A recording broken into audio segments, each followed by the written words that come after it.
Let's have a brief look on how you easily can copy and paste text from ChatGPT without the black background. And the very first thing you can do is ask ChatGPT how to copy and paste the text without background.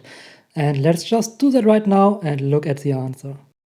If you want, you can pause and read through the answer. I'll just copy the text right now to show you how it's actually done. Alright, let's go over to the Word document and then paste it with Control V like we always do, and we have these annoying black boxes. Now, how do you know paste it without these black boxes?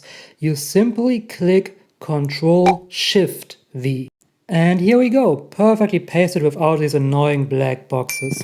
And another thing that you can do is when you make a right click, you can click here on paste without formatting. And right over here you actually see what we just did, Control Shift V, and this is how you paste it without getting these black boxes. And if you want to maximize your output with ChatGPT and get great responses, definitely check out the video right over here where I talk about prompt engineering for beginners.